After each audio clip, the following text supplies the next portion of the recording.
Hey, what's up? Vulkan here. So today I'm going to be going over my top 5 off-meta decks that are actually good. And personally, I've had success with them, with all of them in the top, I don't know how high I got, but at least in the top 200 in ladder. I will give a quick update first though. The reason you haven't seen any videos in the last week is because I want to start live streaming my ladder videos as opposed to recording them. And what that's going to look like is I'm just going to be live streaming on YouTube. And I said like a week ago on Twitter that I was going to take the night off and set up my live stream. And I did do that, but I didn't get it completely set up. I still need to do some test live streams to make sure that the internet is good and it's not going to, or it's just everything just works smoothly. So that is almost set up. So hopefully in the next couple of days here, I'm gonna start live streaming ladder. But today we're not gonna be live streaming ladder. We're not even gonna be playing ladder. We're just going to be going over my top 5 off meta picks. So coming up at number 1, we have this Royal Giant deck. I was trying to get Royal Giant to work with Fisherman. So I tested out like a bunch of different variants of Hunter Fisherman, and none of them really works. Like Fisherman is just too weak right now. It's not good with Royal Giant. So I decided, you know what, we're just gonna have the double Hunter mini P.E.K.K.A defense, and it just works really well. Like you can kind of outplay a lot of stuff. So we're gonna go into a game and I'm gonna show you how to play this deck. So starting off here with this deck, we'll probably just cycle Snowball. Because we want to cycle to an air defense right now. Because as you see, the only air counter we have in hand is lightning. So that could be kind of awkward. I think we're just going to cycle guards. We're just going to play it slow. It's tempting to Royal Giant first play, but I don't think it's worth it. So we will cycle Barb Barrel in the opposite lane. This could mean he could have Golem or something like that. So we just want to make sure to pressure him so that if he Golems, then we're going to get a lot of damage on his tower.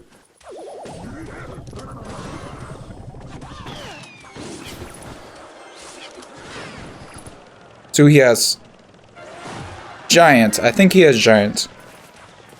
Because you wouldn't really have Firecracker and Dark Prince in a Golem deck. We're going to go here to stop the charge. Oh, he has Goblin Giant. Pretty similar thing. Not the best Goblin Giant. I think we're just going to let this die. And then, yeah, you can kind of see I defended a 6 Elixir troop with 3 Elixir. And then he also bomb towered.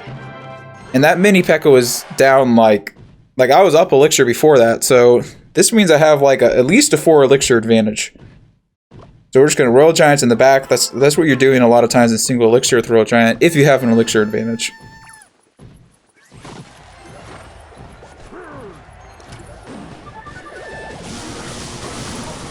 Okay, so we get off a nice lightning. We almost didn't even get it down in time, but we did. So we're good. So we'll just let all this die. I almost got a Barb Barrel in front. I'm definitely up Elixir right now, so I'm not sure why he's playing the Dark Prince that early. We're just gonna mini P.E.K.K.A Barb Barrel.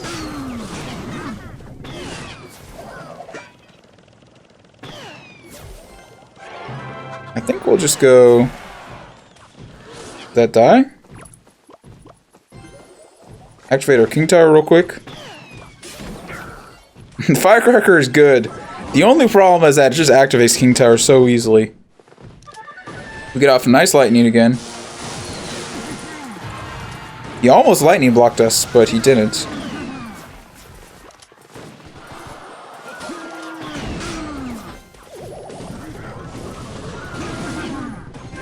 So we just kind of... Actually, I probably didn't need that Snowball there. The Barb Barrel was probably enough. But I just did it to be safe.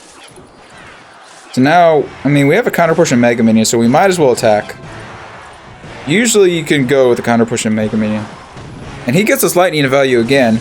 He's giving us so much lightning value, this is like practically a free win.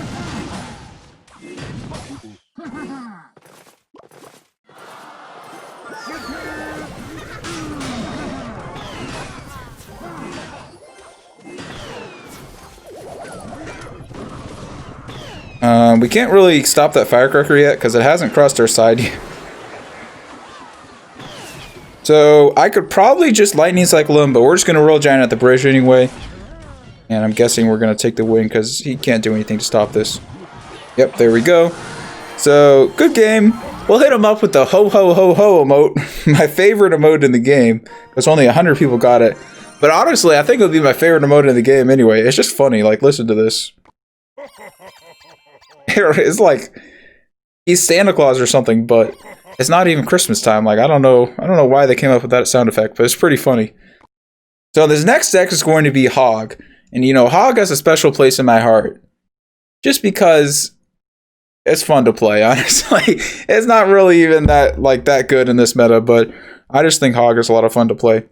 So with this deck, you see a lot of, well, you see like two main Hog archetypes. You see 2.6, and then you see Hog Earthquake. And the only reason 2.6 works is just because you can outcycle your opponent. But Hog Earthquake is like kind of a more expensive Hog deck. But the problem is it's terrible versus like Graveyard. It's terrible versus like Golem Night Witch. And it just has a lot of weak points because and also it's pretty bad versus like Magic Archer decks. So it's hard with Earthquake. Like if you only have 8 cards, it's kind of hard to build a good Earthquake deck that has a Hog Rider in it. So you see in this deck, it has Poison and Magic Archer.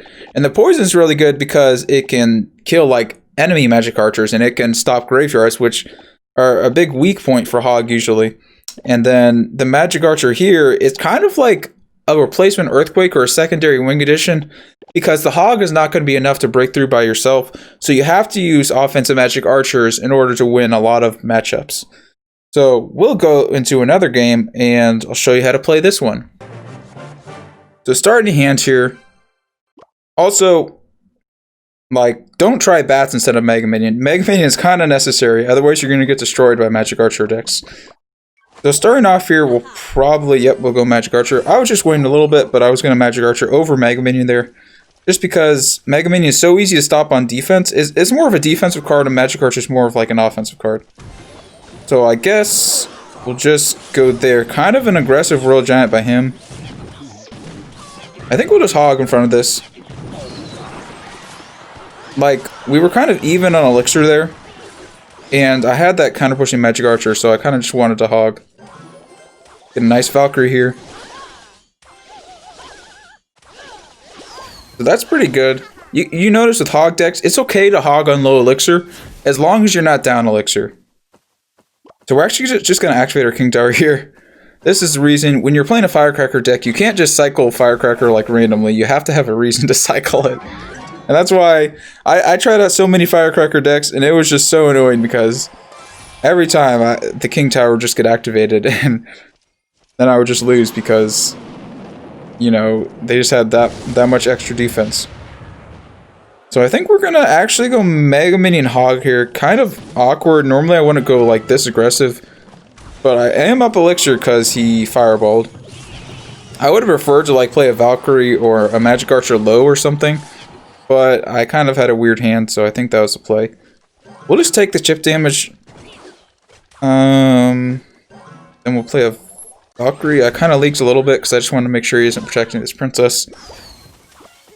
So, probably poison this? Yeah, because I don't really have a good answer to that. Other than poison.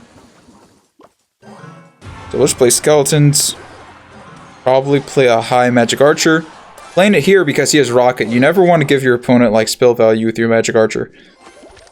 And you can do the same thing if you're playing like 2.6 or something. In double Elixir. In single Elixir, usually you still want to play it behind the tower because that'll be an overcommitment if they like spell it. Just play a Valkyrie here. That's actually not out of rocket range, but it would be kind of, you'd have to have really quick reaction time to hit that. So, interesting rocket by him. I'll just snowball just because I can. At this point, the game's like already over. I just have to pretty much deny this lane. Like 20 seconds, what is he gonna do? I can literally just bomb tower, and that's gonna be it. So, yeah, I really enjoy this deck. I think I just enjoy it because it's super fun to play, and like, it's also pretty good. I think I don't know who made it, but I saw Fab Danny, I think, play it in the Rhino Cup. And I copied it, and it's just like a super good deck. So I just really enjoy playing this deck. So third on our list is going to be this Goblin Giant Sparky deck, which is super interesting. The only weak point it really has is to like balloon decks. So you actually can sub in like a snowball for the zap if you face like a lot of balloon or something. But because I was playing this on ladder and I was facing a lot of Sparky on ladder, I like to have the zap in the deck. It's just really good. And also you're going to struggle versus Inferno Tower decks if you have the snowball. So the zap is good, and I was still beating balloon decks, just not every single time, you know. So I especially like using this deck on ladder because there's a lot of expo, and there's a lot of wall breakers, bomb tower, and this deck just absolutely destroys expo and wall breakers, bomb tower. So it's just so much fun to use, and it's really not even hard to play. Like, this is a pretty low skill deck. So kind of go with a musketeer. Not the best starting hands because I didn't have like a tank or a mini tank in hand. I think we're actually gonna Goblin Giant opposite lane here, and the thought process is that he just uses only counter to. Ooh, hi. Okay, bro. I see you. So this is gonna be a tower trade scenario. This might even be a 3-crown scenario at this point.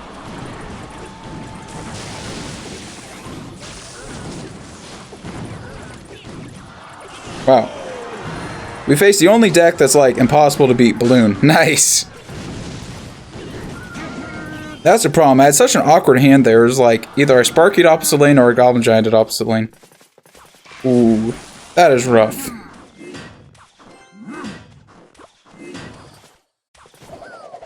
So, does he have Miner? Yes, he does have Miner. I don't think we can win this, guys. If we do, we are insane. I have to do another game. Like, this is actually the hardest matchup I could face. Inferno Dragon is really not easy to deal with. So we're gonna Sparky here.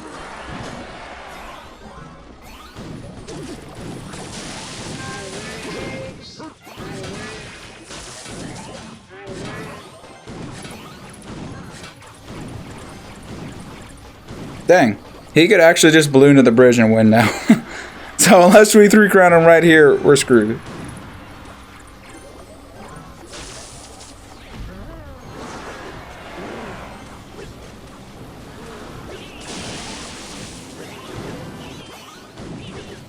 Yikes.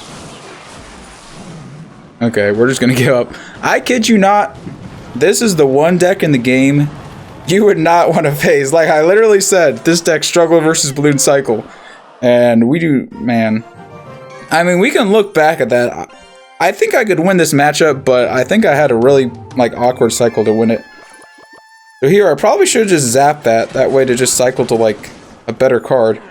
And here's the problem, like what do I play here? I don't want to play a Sparky same lane as the Inferno Dragon. That's just like not the best. I think I should have just played a Sparky same lane as the Inferno Dragon, honestly. But even then, like, he could just... What is... I'm pressing play and it's not playing. Let's see. I don't even know. Even then, he still probably could have... Yeah, the Goblin Giant was probably a mistake. Normally I would not Goblin Giant like that. So we're going to go into another game, and we're going to get a win. Guaranteed, no questions asked, and I'm going to show you how to actually... Yeah, I honestly want to face that same matchup again, because I'm sure I can beat it, but... Yeah, the cycle was just awkward, and I ended up, like, playing a dumb Goblin Giant, because... It's kind of like a panic Goblin Giant. It's like, well, I have a weird cycle. What am I supposed to do? I don't know why I'm not finding a match. Okay, so we have a better cycle this time, kind of. Actually, we want to cycle to our Sparky. Okay, so we're just going to go Musketeer. Same lane as that. Which... You can play a Dark Prince on top of it, and... Going to kind of get annihilated. So that's fine. We'll play it here. I think it should target the witch. Yes, it did. Nice.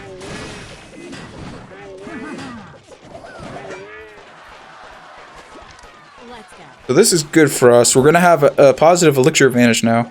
Because he has to defend this still. Yeah, I think we actually play a defensive Goblin Giant.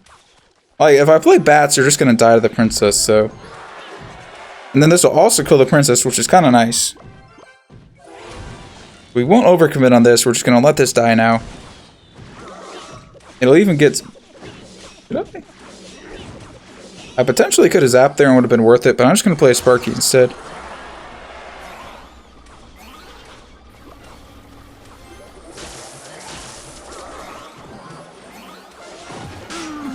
So we're actually gonna kill that witch just because I didn't want it to like get too much damage on my Sparky. Gives us a nice counter push. You always kind of want to protect your Sparky. Like, it's okay to tower trade with this deck.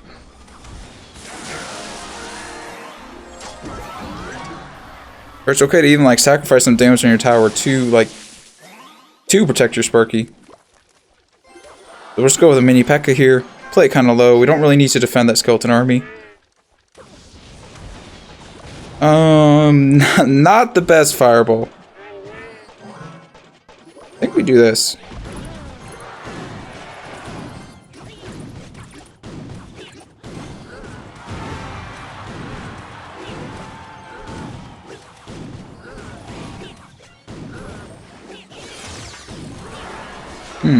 Interesting. Very interesting. And by very interesting, I mean not interesting at all.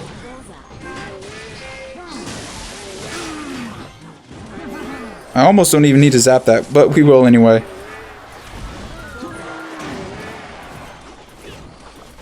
And I think we won. Yeah, so this is normally how games go with this deck. I mean, as long as you're not facing Balloon, it can pretty much beat anything. So there we go. Got a 3 crown for that one. So we'll move on to our 4th deck, which is another one that also holds a special place in my heart because Mortar's fun to play. And I tried this deck out with Miner, but yeah, Miner just was not cutting it. I didn't just want to... There's a guy named like Thunder who's not Thunderstruck, a different Thunder. I think he's like... I don't know. He's not from America. I don't think his native language is English, so probably no one watching my videos would even know who he is. But he's like top 100 with a pretty similar deck to this. He has Miner and then Bats instead of Snowball. But I wanted to take my own take on it, and I didn't really like that variation because it struggled versus like Balloon. And even versus like Wall Breakers, it's pretty bad. So I was testing out variations, and I found that this variation was just a little bit better than that. And it's kind of weird. You don't really see Graveyard a lot in Mortar, but I don't even remember why it was good. It's just good for some reason. It is with the Hunter, it just works really well. Oh yeah, it's because Hunter's like a poison bait. If they have poison in their deck and they poison the Hunter, you're gonna get like tons of damage with Graveyard. But if they don't poison the Hunter, then the Hunter's gonna get like infinite value. So it just makes it really awkward for them. This guy is not playing very good right now. He just went so aggressive. Oh my gosh, I'm gonna have such a positive elixir trade. I don't really actually have a punish in hand though. I think I have to just Hunter Mortar here. We're gonna Mortar a little bit early, just because we're up so much elixir. Like, he just spent 12 elixir at the bridge and I defended it with 5. Okay. So I'm not even, a lot of times I wouldn't even Graveyard right away, but I'm not even worried about him blocking my knight at the bridge, because I can tell he's just not the best player in the world. So I went there at low elixir just because I had such a big elixir advantage. Okay.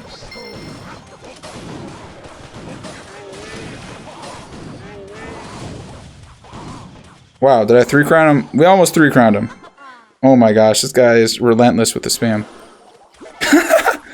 He's just like, here, take the win. I don't want the win. You take it.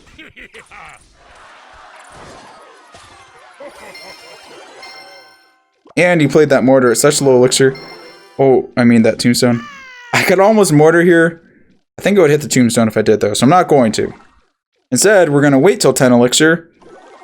And then we're just going to barb barrel, and the barb barrel is probably going to kill the tombstone. I think it's... Oh, nope, didn't kill the tombstone, but it doesn't even matter. So, he's not even going to have enough elixir to stop this mortar. He's at like 2 elixir right now. And the mortar's going to get a shot on his tower, and we're going to win the game. So, good game, my friend. Easy victory. Wow, that was like actually pretty sad. Gotta be honest, that was pretty embarrassing. Okay. Almost as embarrassing as when that guy 3-crowned me in this matchup. It was close, but not quite as embarrassing. Okay, so our next game. This is a deck I'm using to push ladder with right now. I'm 73rd in the world. Oh, you can see, look at my battle logs. And I just really like playing Earthquake. Like, it's a lot of fun, especially on ladder when everybody's using Expo 2.6. It is just, it's so much fun to just beat the Expo players with Earthquake. I just get so much enjoyment out of it. So I just love putting Earthquake in my decks. On ladder, not necessarily in competitive, but on ladder with Expo everywhere, yeah, you gotta have Earthquake in your deck. So, with this deck, ooh, get a nice Magic Archer. Usually you would cycle Magic Archer over any other card, unless you have Bats in hand and then Royal Hog's next card. Then you can cycle that. So we're gonna Goblin Gang in the back.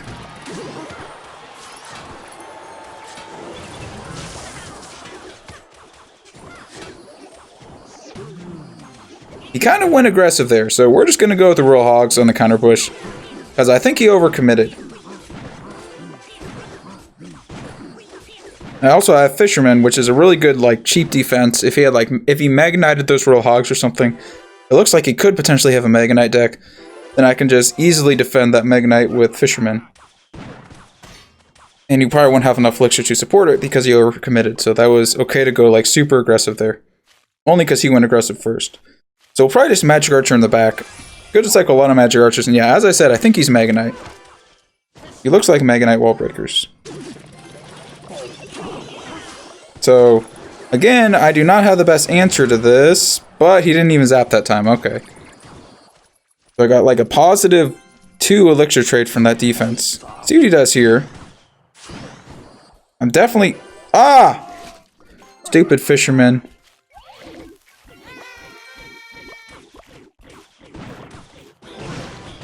Yeah, I misclicked that Fisherman in case you're wondering. Okay, so... Still, I don't think he has enough elixir here to play the Mega Knight, so we're going with Split Royal Hogs again. And even if he did have enough elixir, you can't use a Mega Knight to defend both lanes. Okay, I was hovering the Magic Archer in case he zapped. But he didn't zap. So... yeah, unfortunately, the only reason I lost a bunch of tower damage is because I misclicked that Fisherman.